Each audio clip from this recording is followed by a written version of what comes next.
Antes creía que las reuniones familiares eran predecibles, llenas de sonrisas educadas y cumplidos vacíos, hasta que una noche me demostró lo equivocado que estaba de la forma más humillante imaginable. Me llamo Eden Grant y, hace 2 semanas, pensaba que mi vida en Los Ángeles por fin había alcanzado el equilibrio. Tras años trabajando 16 horas al día, me ascendieron a directora de marketing y lo primero que hice fue comprarme un Tesla, mi único premio personal por todo lo que había construido desde cero. Cuando mi madre me invitó a la celebración de su 60 cumpleaños en el Los Angeles Event Hall, dije que sí sin dudarlo. Parecía el momento perfecto para reconectar, para celebrar su hito rodeados de familia y viejos amigos. Esa noche el salón estaba lleno con más de 50 invitados, cada uno con una copa de champán en la mano mientras la música sonaba suave de fondo. Mi padre estaba en el centro hablando de negocios, mientras mi hermano reía con cada cumplido que le lanzaban. Ellos encajaban perfectamente en la multitud, seguros, cómodos, admirados.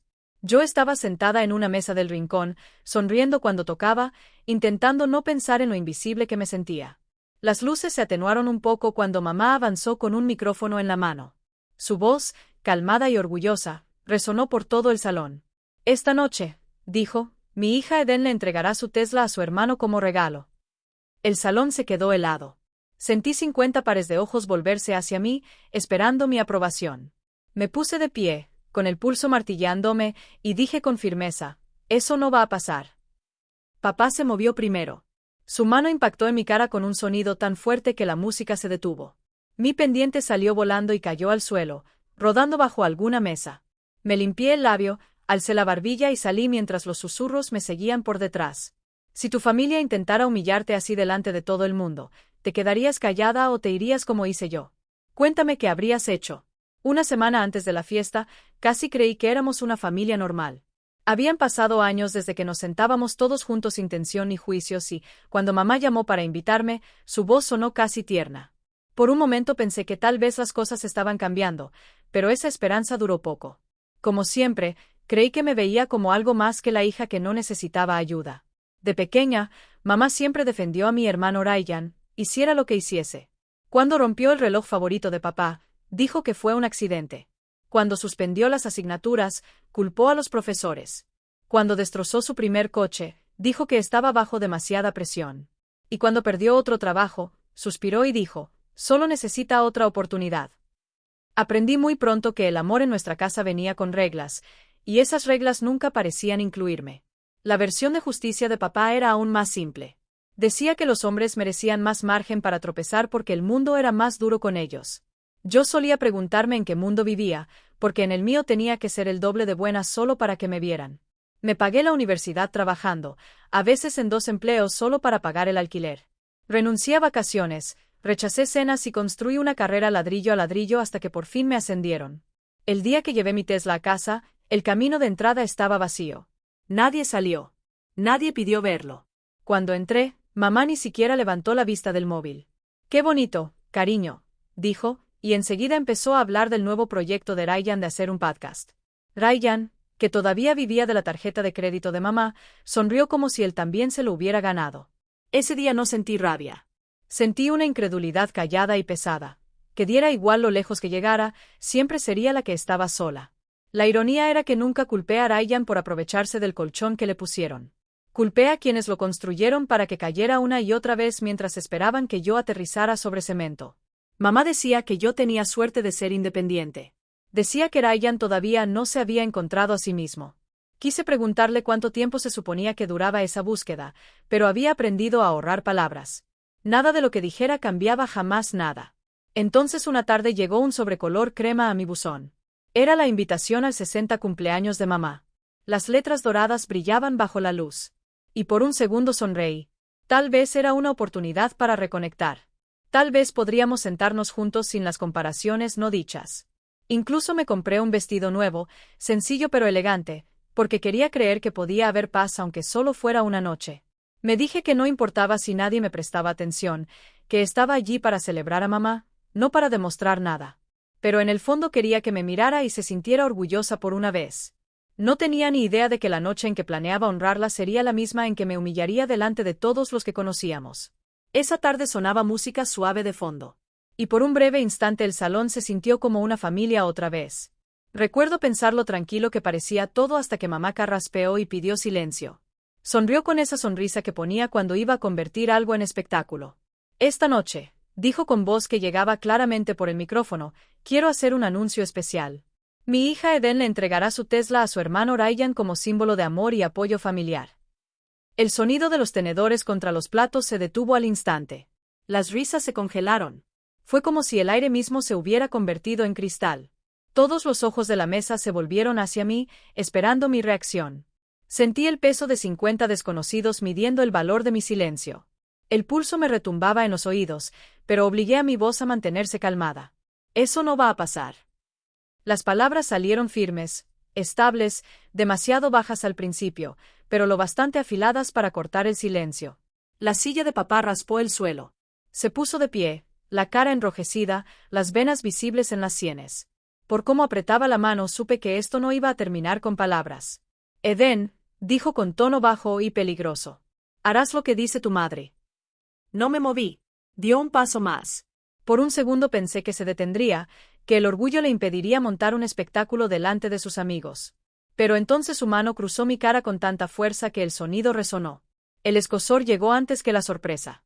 Sentí que la sala se inclinaba un poco y mi pendiente se soltó, cayendo al suelo cerca del escenario. Nadie habló. Alguien soltó un jadeo bajo. El silencio que siguió fue peor que la bofetada. Ryan bajó la cabeza pero no dijo nada. Los invitados tenían los móviles a medio alzar, sin saber si seguir grabando o fingir que no lo habían hecho. Vi destellos. Algunos ya habían empezado a grabar antes del golpe. Mamá se quedó helada, agarrando el micrófono tan fuerte que los nudillos se le pusieron blancos. No avanzó. No le dijo a papá que parara. Abrió los labios, pero no salió ninguna palabra. Ese fue el momento en que comprendí que no era shock. Era elección. Me incorporé despacio, sintiendo aún el ardor extendiéndose por la mejilla. No lloré. No grité. En vez de eso, cogí mi bolso, saqué el móvil y caminé hacia la salida. Detrás de mí la gente empezó a susurrar otra vez, sus voces mezclándose en un zumbido bajo. El sonido me siguió por el pasillo, afilado y frío, como estática. Afuera el aire era más fresco. Pisé el asfalto con la mano temblando ligeramente mientras buscaba en los contactos. En cuanto conectó la llamada, hablé. Está pasando ahora. Al otro lado, la voz de mi abogado, John Carter, sonó firme y controlada. Mantén la calma. Ya voy para allá. Colgué, exhalé despacio y comprendí que todo lo que había estado hirviendo bajo la superficie de mi familia por fin se había roto para que todos lo vieran. Los años de silencio, las excusas, el favoritismo, todo había conducido exactamente a este momento. Me apoyé en mi coche y miré hacia atrás a través de las puertas de cristal del salón. Dentro aún veía a mamá en el escenario, la expresión indescifrable, mientras papá estaba a su lado fingiendo que no había pasado nada. Ryan seguía sentado, mirando sus manos. Los aplausos para la banda volvieron tras un momento, pero sonaban huecos. Me senté en el coche, el latido en la mejilla desvaneciéndose lentamente. Por primera vez sentí una mezcla desconocida de dolor y claridad. Ya no había vuelta atrás, ninguna forma de ignorar la verdad de quiénes eran. 20 minutos después, las puertas del salón se abrieron de golpe y todas las cabezas se giraron cuando John entró. Su presencia transmitía la tranquila autoridad de alguien que sabía exactamente por qué estaba allí. Caminó hasta el centro de la sala, su traje impecable a pesar de la tensión que espesaba el aire. Mis padres se quedaron paralizados junto al escenario, su confianza anterior reemplazada por confusión. La música ya se había detenido. Las conversaciones se convirtieron en susurros y luego en silencio. John saludó educadamente al público, se presentó como mi abogado con voz clara y firme. Dejó una carpeta de cuero sobre la mesa más cercana, la abrió y dijo que había venido a aclarar un asunto legal relacionado con la propiedad de un vehículo concreto. Su tono era sereno pero inflexible, cada palabra cortaba el silencio. La cara de mamá se endureció. Avanzó sonriendo nerviosamente e insistiendo en que todo era un malentendido, que la familia solo estaba celebrando y que las emociones se nos habían ido de las manos. Pero yo ni siquiera la miró. Con calma levantó un documento sellado y firmado y explicó que el Tesla en cuestión estaba registrado únicamente a mi nombre, comprado con mis ingresos personales y asegurado completamente a mi cuenta. Añadió que nunca se había presentado ninguna transferencia ni copropiedad. Cada frase pesaba más que la anterior. Papá se quedó quieto, las manos apretadas a los costados, los ojos saltando entre John y los invitados que ahora volvían a susurrar. Una mujer dejó su silla en silencio, seguida de otras dos que intentaban no mirar mientras se escabullían hacia la salida. Ryan miraba el suelo, fingiendo ajustar su gemelo, la cara pálida. La imagen de antes, engreída y segura, había desaparecido.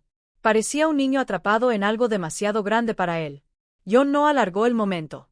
Simplemente se giró hacia la sala y dijo con la voz más calmada posible que el coche en cuestión pertenecía únicamente a Eden Grant. La frase quedó suspendida en el aire, imposible de rebatir. Nadie se movió. Ni siquiera los camareros seguían rellenando copas. El aire se sentía frío, como si la noche hubiera cambiado de golpe. Mamá abrió la boca otra vez, quizá para suplicar o explicar, pero no salió sonido. Los ojos de papá bajaron, los hombros cargados, y por primera vez en mi vida vi derrota en su postura. Ryan susurró algo entre dientes que no pude oír. El silencio que siguió pareció interminable. Me di la vuelta, pasé entre las mesas y las caras atónitas y empujé las puertas abiertas. Detrás de mí aún se oía el zumbido bajo de los murmullos, el eco leve de zapatos contra el mármol y la voz calmada de John hablando con alguien más. Afuera el aire de la noche era cortante. Respiré hondo una vez y seguí caminando sin mirar atrás ni una sola vez. A la mañana siguiente mi móvil no paraba de vibrar.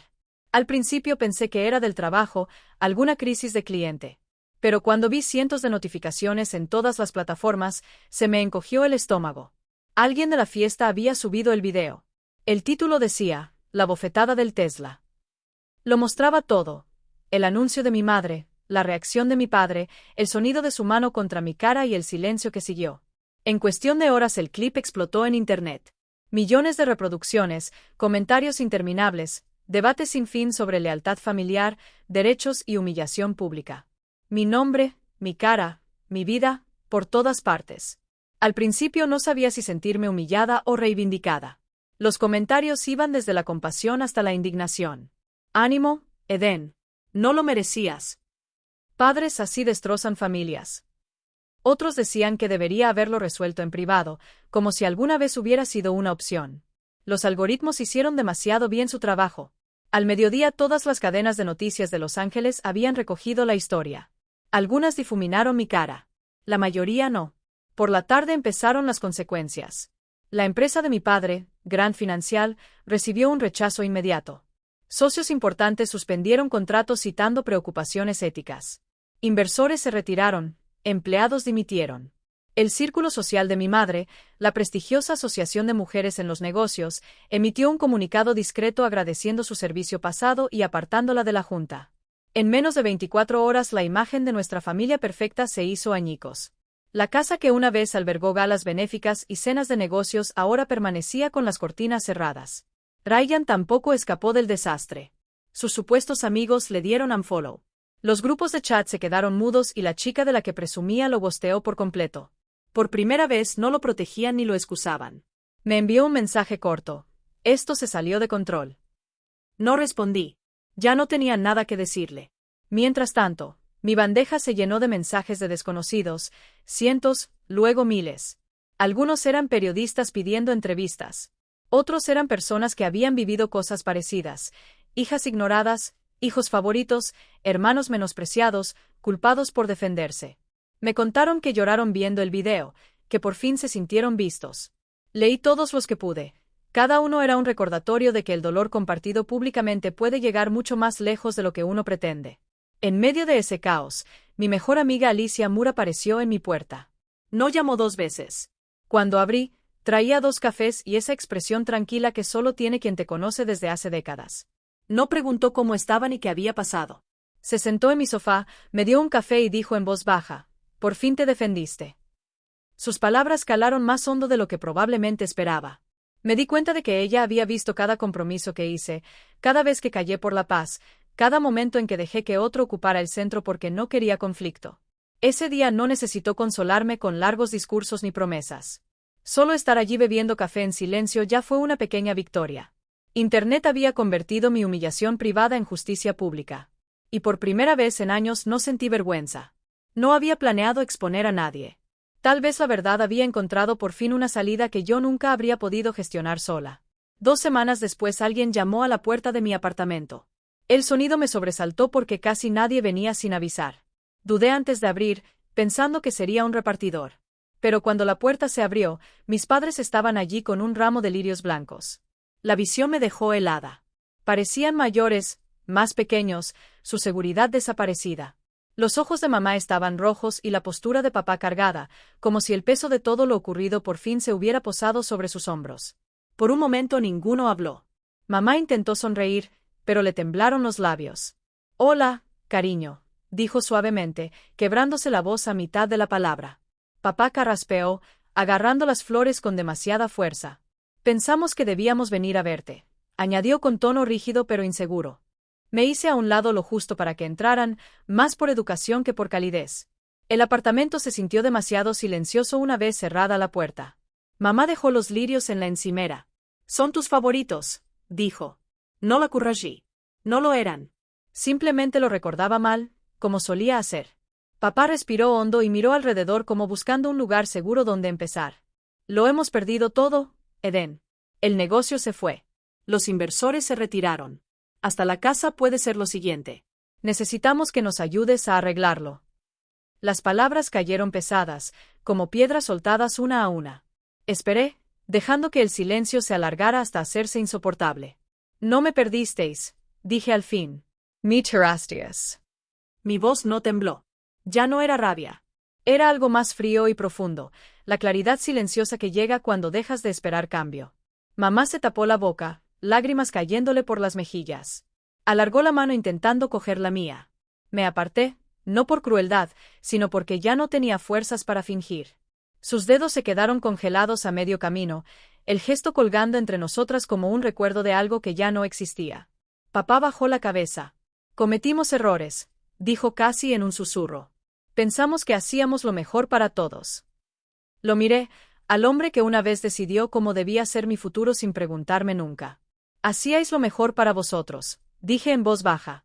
Mamá se secó las lágrimas con el dorso de la mano. «Por favor, Eden, seguimos siendo familia». Quise creerlo, pero la palabra ya no significaba lo mismo. Familia se había vuelto algo frágil, construido sobre disculpas que llegaban tarde y confianza que no se podía reconstruir con flores. Sonó un móvil en la encimera. Era el mío. Ryan había enviado un mensaje. «Intentaré cambiar». Solo eso. Miré la pantalla unos segundos y la dejé boca abajo. Ya no quedaban palabras que pudieran cerrar la distancia entre nosotros. Mamá me miró otra vez como buscando una última señal de perdón. No pude dársela. Caminé hasta la puerta y la abrí. «Lo entendieron». Papá asintió despacio, guiándola hacia afuera sin decir nada más. Los lirios se quedaron, su aroma demasiado dulce para la habitación. Cuando la puerta hizo clic, me apoyé en ella exhalando lentamente. Mis manos estaban firmes. Ni rabia, ni lágrimas, solo una paz cansada. Era extraño lo definitivo que podía sentirse el silencio. El mundo de afuera seguía adelante, indiferente a los escombros que una vez fue mi familia. Cerré con llave, apagué las luces y me quedé en la quietud, comprendiendo que a veces sobrevivir no consiste en aferrarse, sino en soltar por fin. 3 meses después, mi vida por fin se había vuelto tranquila. El caos se desvaneció, reemplazado por una calma que se sentía a la vez extraña y ganada. Las mañanas empezaban con café junto a la ventana en vez de llamadas llenas de tensión. El silencio ya no pesaba. Era mío. Me había mudado a un apartamento nuevo con vistas a la ciudad, no extravagante, pero luminoso, abierto y en paz. Era el primer espacio que había elegido únicamente para mí. En el trabajo las cosas cambiaron rápido. La junta directiva reconoció mi rendimiento del último año y me ascendieron a supervisar una rama regional más grande. La oferta venía con un sueldo que en otro tiempo habría dejado boquiabiertos incluso a mis padres. No lo celebré con nadie. En vez de eso, pasé la tarde revisando contratos y firmando un acuerdo final que transfería a mi nombre la totalidad de las acciones que mi padre tuvo alguna vez en Grand Financial. La ironía no se me escapó. Lo que él había construido con control, yo lo había recuperado con independencia. Los medios hacía tiempo que habían pasado a otros escándalos y dejaron mi nombre atrás. Me alegraba de eso. Aún así, de vez en cuando alguien seguía enviando mensajes agradeciéndome que me defendiera. Me recordaba que la historia había significado algo más allá de mi familia, que había abierto conversaciones sobre respeto, igualdad y los límites que los hijos tienen derecho a poner a sus padres. Esos pequeños mensajes valían más que cualquier titular. Ryan por fin encontró trabajo. Supe por una conocida que repartía paquetes para una empresa local, haciendo turnos largos pero manteniéndose por su cuenta. Era la primera vez en su vida que no vivía del esfuerzo de otro. No contacté con él. Le deseé lo mejor en silencio. Había aprendido que perdonar no siempre requiere reencuentro. A veces basta con soltar el resentimiento. Mamá se mantuvo fuera del ojo público. Tras el escándalo se retiró de sus círculos sociales y vendió varias propiedades. Una amiga mencionó que ahora colaboraba discretamente en un centro comunitario. Papá se jubiló pronto. Su reputación estaba demasiado dañada para reconstruirla. La última vez que vi una foto suya online parecía más pequeño, cansado, pero tal vez por fin humano. Durante años persiguió el poder. Ahora quizá entendía su precio. En cuanto a mí, la vida avanzó. Empecé a colaborar con John en un proyecto sin ánimo de lucro para ayudar a mujeres a conseguir independencia económica, algo que ninguno de los dos había planeado, pero que a ambos nos importaba profundamente. Pasamos semanas construyendo la base, talleres gratuitos, programas de mentoría y alianzas con empresas locales. La profesionalidad serena de John equilibraba mi empuje. Y por primera vez en mucho tiempo, el trabajo no significaba solo supervivencia. Significaba propósito. Una tranquila tarde de viernes organizamos nuestro primer evento. Vinieron docenas de mujeres, algunas inseguras, otras decididas. Mientras las veía tomar notas y hacer preguntas, comprendí que no solo las estaba ayudando a ellas. Estaba ayudando a la versión de mí misma que una vez creyó que tenía que ganarse el amor con obediencia. Esa versión ya no existía, reemplazada por alguien que por fin entendía que la independencia no es rebeldía. Es respeto por una misma. Cuando terminó la noche me quedé junto a la puerta mientras salían las últimas asistentes, cada una con una nueva clase de esperanza en la sonrisa. John me entregó una carpeta y dijo, «Lo hiciste bien hoy». Sonreí de vuelta, los dos lo hicimos. Conduciendo a casa, las luces de la ciudad parpadeaban como un aplauso silencioso fuera de mi ventana. Pensé en todo lo que había perdido y todo lo que había ganado gracias a ello. A veces la paz no llega con perdón ni reconciliación. A veces llega cuando dejas de buscar aprobación y empiezas a vivir en tus propios términos. Mirando atrás, la noche que me rompió fue la que me reconstruyó. No fue solo un punto de inflexión. Fue la noche en que dejé de tener miedo a ser malinterpretada. Pasé años buscando aprobación de gente que confundía control con cariño, silencio con respeto. Pero en el momento en que defendí mi posición, aunque significara estar sola, todo cambió. Ese único acto de desafío destrozó mi vida solo para reconstruirla sobre terreno más sólido. A veces pienso en esa noche cuando conduzco por las grandes avenidas de Los Ángeles, las luces de la ciudad deslizándose sobre el capó de mi Tesla. Las calles zumban bajo mis ruedas y el skyline brilla como una promesa cumplida. El reflejo en el parabrisas me recuerda lo lejos que he llegado, como la chica que una vez temblaba bajo la sombra de su padre ahora recorre la misma ciudad con tranquila seguridad. Cada semáforo en rojo se siente como una pausa para respirar, no como una advertencia para parar. Cada giro lleva una calma que una vez creí que nunca encontraría. Al pasar por las torres de cristal veo ecos de mi antigua vida. Reuniones donde no me escuchaban, cenas donde el amor venía con condiciones, decisiones que nunca fueron mías. Pero ya no cargo con la amargura. La ha reemplazado la comprensión. El verdadero respeto, he aprendido, no se basa en sumisión ni en mantener la paz a cualquier precio. Se basa en saber cuando tu dignidad importa más que tu comodidad, cuando el silencio se convierte en borrarte a ti misma y cuando irse es la única forma de permanecer entera. Mamá vive tranquilamente ahora.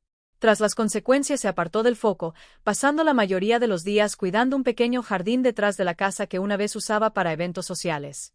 Papá también se retiró de la vida pública. Su nombre ya no aparece en revistas ni informes financieros. Y aunque una vez temió más la oscuridad que la muerte, creo que una parte de la hora encuentra paz en el anonimato. Mi hermano Ryan reparte paquetes por la ciudad. Lo vi una vez en un semáforo. No me vio, pero había algo firme en su expresión que no había visto antes, una especie de humildad que parecía mucho a libertad. He dejado de esperar disculpas o cierre. La verdad es que ya no los necesito. El universo tiene su propia forma callada de equilibrar las cosas. Las personas que una vez intentaron definir mi valor ahora están aprendiendo a redefinir el suyo. No hay triunfo en su caída, solo una extraña simetría. Una tarde, tras un largo día en la oficina, aparqué cerca de la playa. El viento traía olor a sal y crepúsculo. Miré las olas llegar, infinitas y pacientes, borrando huellas más rápido de lo que se hacían. Así funciona la sanación, creo. No como una revelación repentina, sino como la lenta reescritura de quién eres.